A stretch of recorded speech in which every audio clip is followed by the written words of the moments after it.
تو میرے محترم دوست و بزرگوں، حضرت ابراہیم علیہ السلام کے بعد حضرت موسیٰ علیہ السلام نے اپنی قوم کو دعوت دی، ہر طرح سے سمجھایا، ہر طریقے سے سمجھایا، اور فرعون جیسے بادشاہ کو حضرت موسیٰ علیہ السلام نے دعوت دی، معجزات کے ذریعے سے بھی سمجھایا، لیکن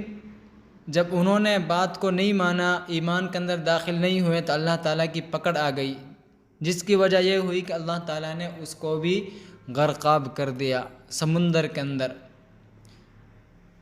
تو میرے محترم دوست و بزرگوں،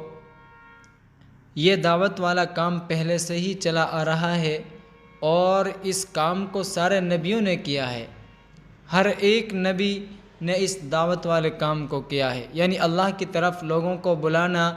اللہ کی وحدانیت لوگوں کو سمجھانا، اللہ کی بڑائی لوگوں کو بتانا، یہ دعوت یہ ہر نبی کا کام ہے۔ تو اس لیے سب سے آخر میں ہمارے نبی محمد رسول اللہ صلی اللہ علیہ وسلم تشریف لائے، اور اللہ کے رسول صلی اللہ علیہ وسلم نے بھی اس دعوت والے کام کو کیا ہے، کیونکہ اللہ کے رسول صلی اللہ علیہ وسلم نے فرمایا کہ مجھے اس دین کے خاطر اتنا ستایا گیا کہ اتنا کسی نبی کو نہیں ستایا گیا، مجھے اس دین کے خاطر اتنا رلایا گیا کہ اتنا کسی نبی کو نہیں رلایا گیا۔ اللہ کے رسول صلی اللہ علیہ وسلم خود فرماتے ہیں، کیونکہ اللہ کے رسول صلی اللہ علیہ وسلم نے اس دین کے خاطر اتنی تکلیفیں برداشت کی ہیں کہ اتنا کسی اور نبیوں نے نہیں کی۔ اللہ کے رسول صلی اللہ علیہ وسلم نماز پڑھتے تھے، سجدے میں جاتے تھے، اللہ کے رسول صلی اللہ علیہ وسلم پر اونٹ کی اوجڑی رکھ دی جاتی تھی۔ اللہ کے رسول صلی اللہ علیہ وسلم جو راستے سے گزرتے تو اللہ کے رسول صلی اللہ علیہ وسلم کے اوپر کوڑا کرکٹ ڈالا جاتا تھا، اور پتھر برسائے اللہ کے رسول صلی اللہ علیہ وسلم پر۔ طائف کا واقعہ لکھا ہے کہ حضور صلی اللہ علیہ وسلم جب طائف تشریف لے گئے، وہاں جا کر کچھ لوگوں کو اللہ کی وحدانیت بتلائی، دعوت کا کام کیا، اللہ کی طرف لوگوں کو بلایا کہ لوگوں کلمہ پڑھ لو، کامیاب ہو جاؤ گے۔ تو اللہ کے رسول صلی اللہ علیہ وسلم نے وہاں جا کر دعوت دی،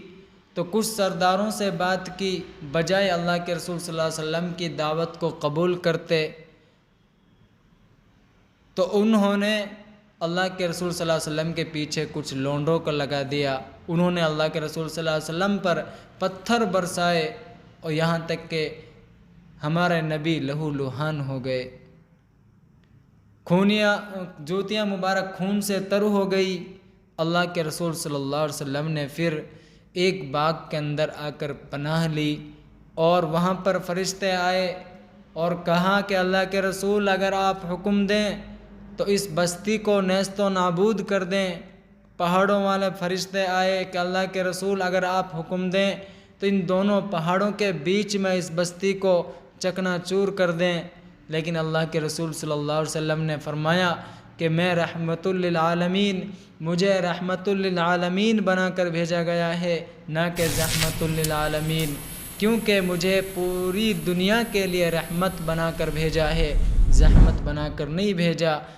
یہ لوگ ایمان نہیں لائے تو یہ کی نسل ایمان لائیں گی۔ اللہ کے رسول صلی اللہ علیہ وسلم نے ان کے لیے دعا دی اور کہا کہ یہ لوگ مجھے جانتے نہیں تھے، اس لیے اللہ کے رسول صلی اللہ علیہ وسلم نے ان کے لیے بد دعا نہیں دی، اور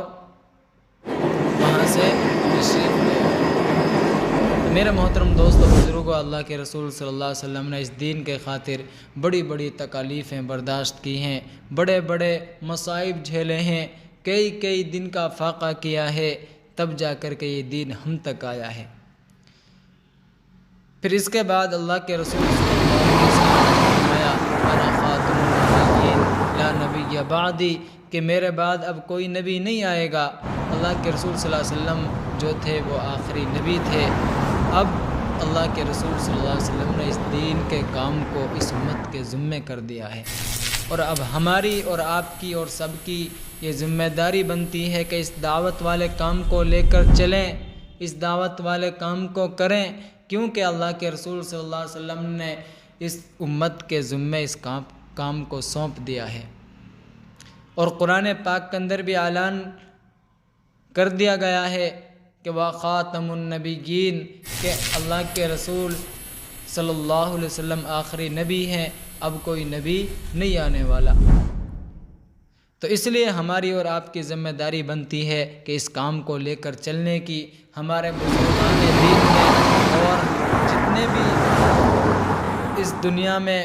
بڑے بڑے بزرگ آئے ہیں، سب نے بڑے بڑے علماء کرام آئے ہیں، سب نے اس دین کا کام کو کیا ہے۔ اور اب ہر آدمی کی ذمہ داری، کیونکہ اللہ کے رسول صلی اللہ علیہ وسلم نے فرمایا کہ کلکم راع عن رعیتہ، کہ تم میں ہر ایک ذمہ دار ہے اور ہر ایک سے اس کی رعایا کے بارے میں پوچھ ہوگی، اس کے کنب قبیلے والوں کے بارے میں پوچھ ہوگی، اس کے ماتحتوں کے بارے میں پوچھ ہوگی، کہ جو اس کے نیچے ہیں ان کے سب کے بارے میں ان سے پوچھ ہوگی۔ کل قیامت کے دن اللہ رب العزت پوچھیں گے کہ تو نماز پڑھا کرتا تھا لیکن تیری اولاد نماز نہیں پڑھا کرتی تھی، تیرے خاندان والے نماز نہیں پڑھا کرتے تھے۔ اللہ تعالیٰ ان سب کے بارے میں ہم سے سوال کریں گے۔ تو اس لیے ہم سب کی ذمہ داری ہے کہ اس دین کا کام کو لے کر چلیں، ان کے پاس جائیں، سمجھائیں اور اللہ کی وحدانیت بتائیں اور اللہ کے حکم کے مطابق اپنی زندگیوں کو گزارنے والے بنیں، خود بھی بنیں اور دوسروں کو بھی دعوت دیں۔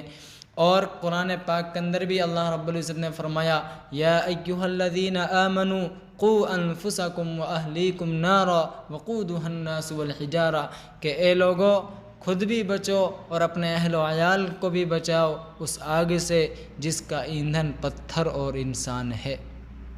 تو میرے محترم دوستو بزرگوں، قرآن پاک خود فرما رہا ہے، اللہ رب العزت قرآن پاک کے اندر فرما رہے ہیں کہ خود بھی بچو اور اپنے اہل و عیال کو بھی، اپنے گھر والوں کو بھی، اپنے خاندان والوں کو بھی بچاؤ اس آگ سے جس کا ایندھن پتھر اور انسان ہے۔ تو میرے محترم دوستو بزرگوں، یہ ہم سب کی ذمہ داری ہے اور ہم سب کو اس کام کو لے کر چلنا ہے، کیونکہ اب نبی نہیں آئیں گے۔ اللہ تعالیٰ ہم سے سوال کریں گے، ہم سے پوچھ تاچھ کریں گے، تو نماز پڑھا کرتا تھا لیکن تیرا پڑوسی نماز نہیں پڑھا کرتا تھا۔ ان سب کے بارے میں ہم سے اللہ رب العزت سوال کریں گے اور پھر ہماری پکڑ ہوگی۔ اللہ رب العزت ہم سب کو اس کام کو کرنے کی توفیق عطا فرمائے۔ وآخر دعوانا الحمد للہ رب العالمین۔